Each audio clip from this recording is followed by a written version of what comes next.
हम जानते हैं कूलॉम्स लॉ में जो इलेक्ट्रिक फोर्स याद करते हैं वो पॉइंट चार्ज के लिए होता है, या इलेक्ट्रिक फील्ड जब हम याद करते हैं तो उसके लिए जो फार्मूला है वो पॉइंट चार्ज के लिए है। लेकिन हमारे व्यवहारिक जीवन में ऐसे ढेर सारे उदाहरण यानी ज़्यादातर उदाहरण ऐसे आते हैं जहाँ पर ये पॉइंट चार्ज नहीं होता। उदाहरण के तौर पे जैसे चार्ज किसी तार पे वितरित हो, या चार्ज किसी स्फीयर पे डिस्ट्रीब्यूटेड हो, या चार्ज किसी सीट पर हो।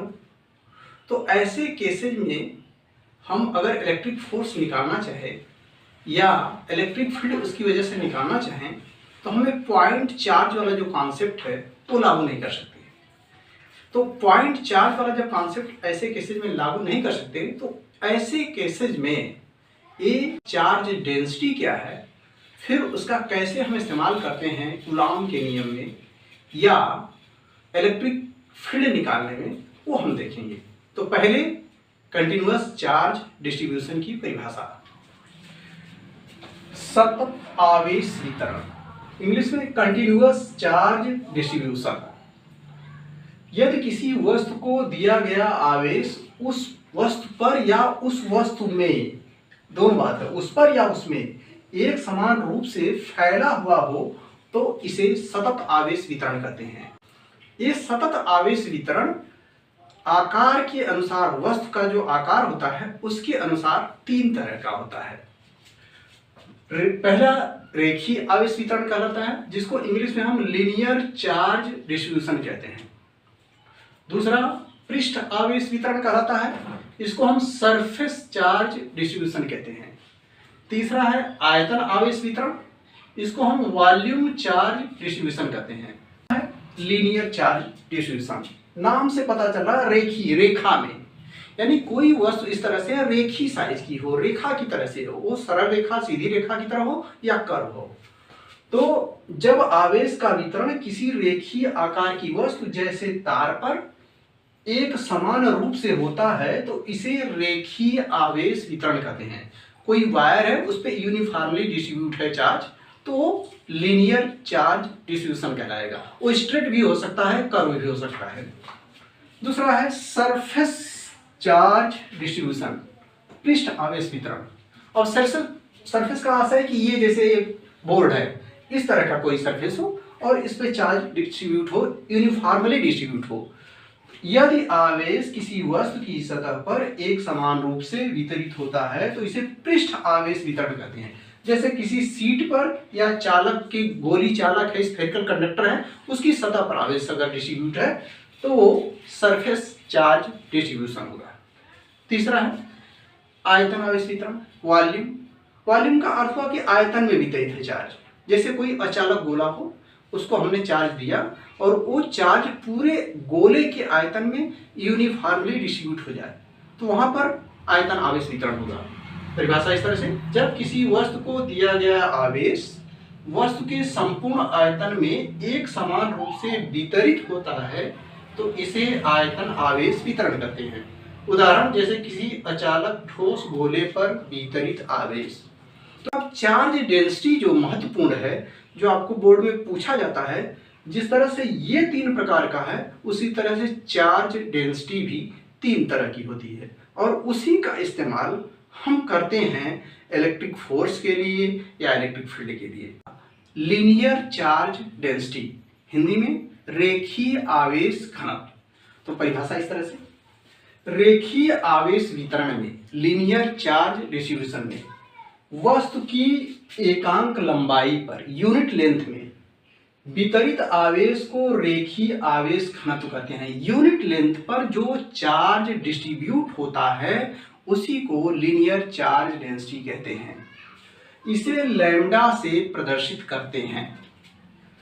यदि किसी तार की यल लंबाई पर एक समान रूप से वितरित आवेश Q हो, कोई तार हो, उसकी लंबाई स्मॉल l हो और उस पर जो चार्ज डिस्ट्रीब्यूट हो वो स्मॉल q हो, जैसे ये हमारा यल लंबाई का वायर है, इस पर चार्ज स्मॉल q डिस्ट्रीब्यूट है, तो लीनियर चार्ज डेंसिटी लैम्डा बराबर q by l, unit length पर जो चार्ज होगा वो।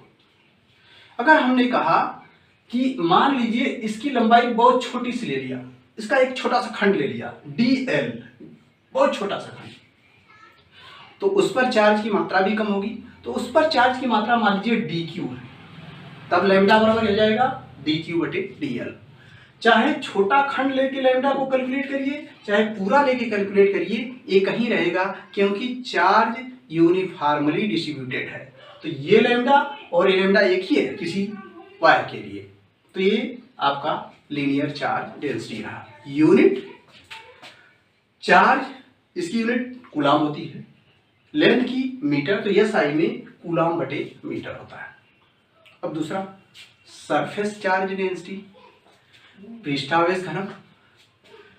किसी वस्तु की सतह के एकांक क्षेत्रफल पर वितरित आवेश की मात्रा को पृष्ठ आवेश घनत्व कहते हैं।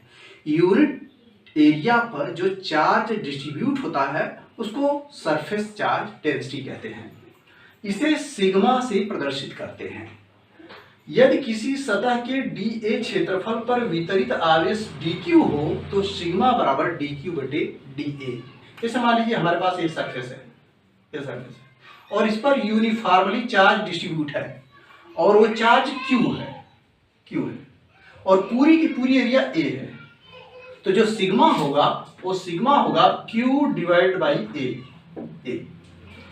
लेकिन अगर यही चार्ज हमने कहा कि यूनिफॉर्मली डिस्ट्रीब्यूट है और इसका एक छोटा सा हिस्सा ले लिया है, और ये एरिया dA है, छोटा सा हिस्सा ये dA है, और इस dA एरिया पर जो चार्ज डिस्ट्रीब्यूट है, छोटा सा लिया तो चार्ज भी बहुत कम होगा, वो dQ है ये, तब सिग्मा बराबर होगा यूनिट एरिया पर तो dQ बाई dA। अगर ये यूनिफॉर्मली डिस्ट्रीब्यूटेड है तो चाहे Q बाई A कहिए चाहे dQ बाई dA कहिए, एक ही होगा।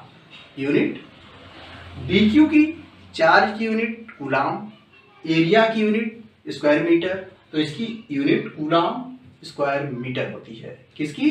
सरफेस चार्ज डेंसिटी की। अब आयतन आवेश घनत्व, इसको हम कहते हैं वॉल्यूम चार्ज डेंसिटी।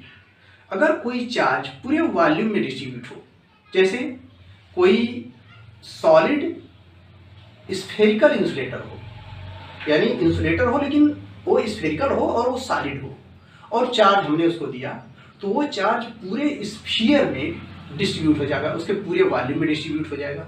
तो उस समय जब डेंसिटी निकालेंगे तो यूनिट वॉल्यूम की जो डेंसिटी, यूनिट वॉल्यूम का जो चार्ज होगा वही आपका वॉल्यूम चार्ज डेंसिटी होगा। तो परिभाषा इस तरह से, किसी वस्तु के एकांक आयतन में यूनिट वॉल्यूम में वितरित आवेश को आयतन आवेश घनत्व कहते हैं। इसे रो से प्रदर्शित करते हैं। यदि किसी वस्तु के dV आयतन में एक समान रूप से वितरित आवेश dQ हो तो रो बराबर dQ बटे dV। इसकी यूनिट dQ की कूलाम, वॉल्यूम की यूनिट मीटर क्यूब, तो कूलाम बटे मीटर क्यूब होता है। जैसे मान लीजिए हमारे पास कोई इस तरह से स्फीयर है, ये इंसुलेटर है और ये सॉलिड है पूरा भरा हुआ, और इस पर चार्ज हमने पूरे वॉल्यूम में Q दे दिया और इसका पूरा वॉल्यूम V है, तो आप रो बराबर लिखोगे total charge divide by total volume. अगर इसी का हमने बहुत छोटा सा हिस्सा ले लिया dV, तो इस छोटे हिस्से में चार्ज dQ होगा, तो रो बराबर dQ बटे dV यहाँ बताया, और इस तरह से रो बराबर Q बटे V।